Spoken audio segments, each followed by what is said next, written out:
한 목소리로 함께 읽겠습니다. 백성의 지도자들은 예루살렘에 거주하였고 그 남은 백성은 제비 뽑아 10분의 1은 거룩한 성 예루살렘에 거주하게 하고 그 10분의 9는 다른 성읍에 거주하게 하였으며 예루살렘에 거주하기를 자원하는 모든 자를 위하여 백성들이 복을 빌었느니라. 이스라엘과 제사장들과 레위 사람들과 느디님 사람들과 솔로몬의 신하들의 자손은 유다 여러 성읍에서 각각 자기 성읍 자기 기업에 거주하였느니라. 예루살렘에 거주한 그 지방의 지도자들은 이러하니. 아멘. 할렐루야. 2025년도 첫 수요예배 나오신 모든 성도님들을 환영하고 또 축복합니다. 우리 이 시간 한번 좌우에 계신 분들과 이렇게 인사 나눠볼까요? 하나님의 사랑과 화평이 넘치는 새해 되시길 바랍니다. 하나님의 사랑과 화평이 넘치는 새해 되시길 바랍니다. 네, 감사합니다. 우리는 계속해서 총독 느헤미야를 중심으로 새 언약 공동체를 재건하기 위해서 분주하게 노력하고 있는 귀한 공동체와 관련된 본문을 살펴보고 있습니다. 지난 본문에서 귀한 공동체는 새 언약을 들고 하나님 앞에 보여서 그것을 봉헌했습니다. 백성의 대표들이 인봉하고 하나님 앞에서 언약을 성실하게 지켜나갈 것을 저주로서 맹세했죠. 오늘 본문은 사람들의 숫자와 또 명단이 계속해서 나열이 되고 있습니다. 한 장 전체가 누가 어디서 살았는지 또 어떤 가문이 예루살렘에 거주했는지를 기록하고 있습니다. 심지어 명단은 그 다음 장인 12장에도 이어지고 있죠. 시작하는 본문 1절에서 2절 말씀에는 이 명단이 나오게 된 이유에 대해서 설명하고 있습니다. 백성의 지도자들은 예루살렘에 거주하였고 그의 남은 백성은 제비뽑아 10분의 1은 거룩한 성 예루살렘에서 거주하게 하고 그 10분의 9는 다른 성읍에 거주하게 하였으며 예루살렘에 거주하기를 자원하는 모든 자를 위하여 백성들이 복을 빌었느니라. 예루살렘 성은 재건이 되었지만 사람이 적었습니다. 애초에 남유다가 멸망할 당시에 황폐하게 되었던 이 성읍 예루살렘에 사람들이 돌아왔더라도 살기에는 무리가 있었죠. 사실 일상적인 생활이 아마 거의 불가능했을 겁니다. 때문에 귀한 공동체가 세네 차례 바벨론에서 긴 기간에 걸쳐서 여러 번 예루살렘으로 돌아왔지만 그럼에도 불구하고 그들 실질적인 삶의 터전은 예루살렘이 아니라 근처의 다른 성읍들이었습니다. 뿐만이 아니라 재건된 후에는 이 예루살렘 성을 유지하는 것만 해도 많은 사람이 필요하게 되었습니다. 재건 과정을 집요하게 방해했던 대적이나 외적들로부터 성을 보호하기 위해서, 또 성전을 유지보수하기 위해서, 또 예배를 드리고 운영하기 위해서, 더 나아가 이런 필수적인 인구들이 예루살렘에 거주할 환경, 일종의 인프라도 구축이 되어야 했습니다.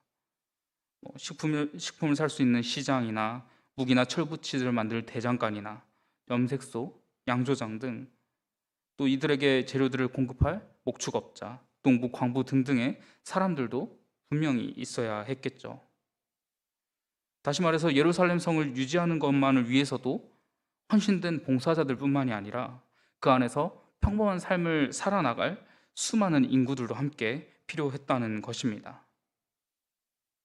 당연하지만 모두가 예루살렘에서 살겠다고 자원하지는 않았습니다. 말씀드렸다시피 귀한 자들은 이미 예루살렘 근처 혹은 떨어진 여러 성읍과 원하는 지역에 정착했습니다. 가족들도 재산들도 또 인간관계도 자신의 사업도 다 거기에 있는 상황인 것이죠. 즉 하루아침에 예루살렘으로 옮기고 싶다라고 해서 곧바로 옮길 수도 없는 상황인 겁니다. 또 설령 누가 예루살렘으로 옮겨 산다라고 결정을 한들 누가 도와주고 지원해주지 않는 것이죠.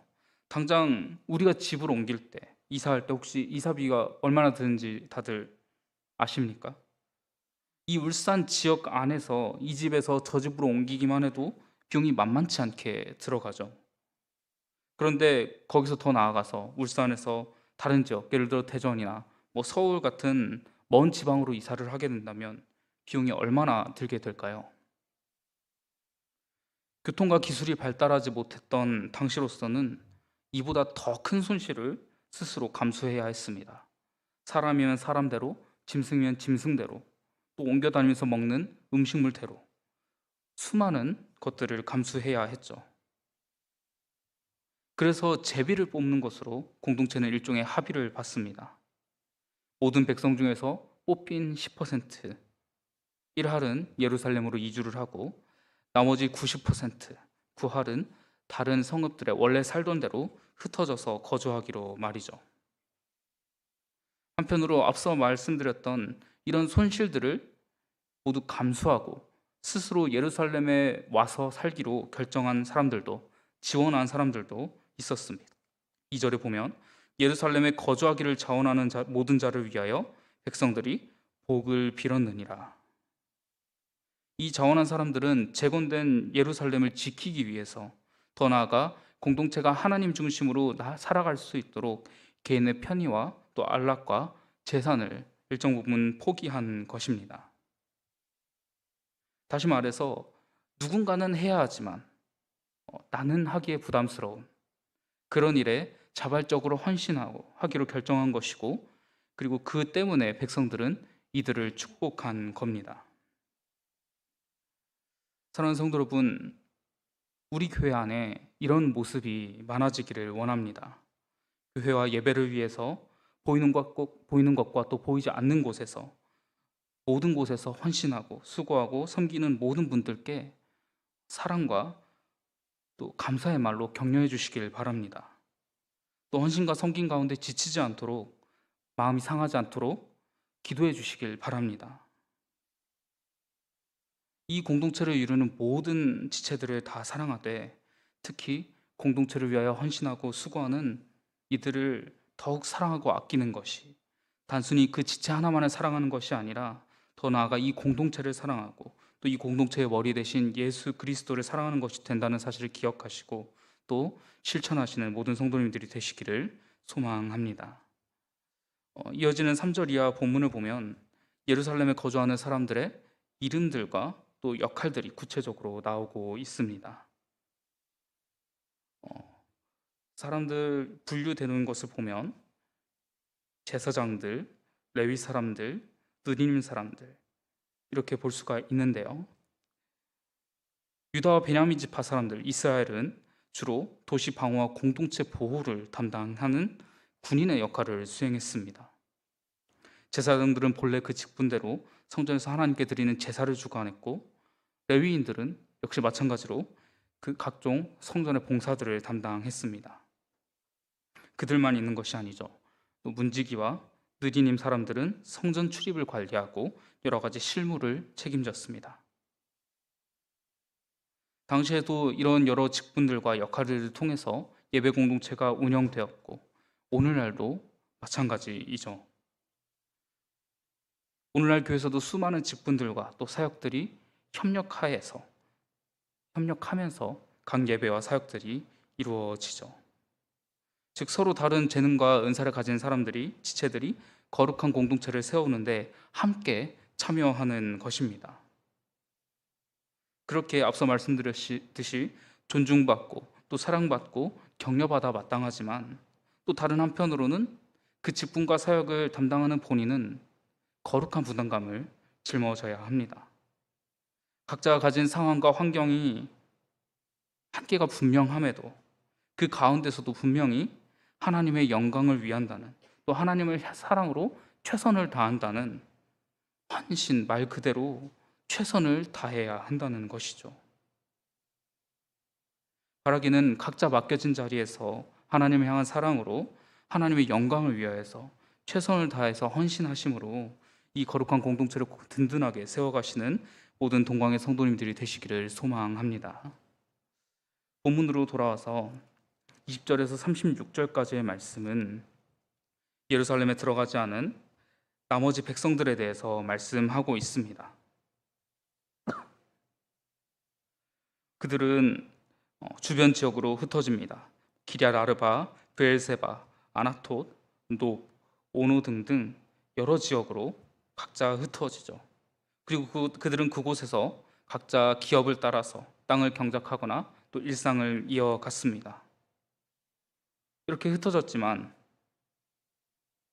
그들은 여전히 하나님의 백성이며 또 예루살렘에서 드리는 예배, 곧 하나님의 성전을 중심으로 되는 성전 예배와 또 하나님의 언약 공동체라는 큰 틀 안에서 서로 연결되어 있었습니다. 그들은 흩어졌으나 흩어진 것이 아닌 것이죠. 여기서 우리는 성부 어거스틴의 순례자 사상을 교부 어거스틴의 순례자 사상을 떠올릴 수 있습니다. 그는 하나님의 도성에 속한 모든 이들이 이 세상에서 잠시 순례자, 나그네로 살아간다고 했습니다.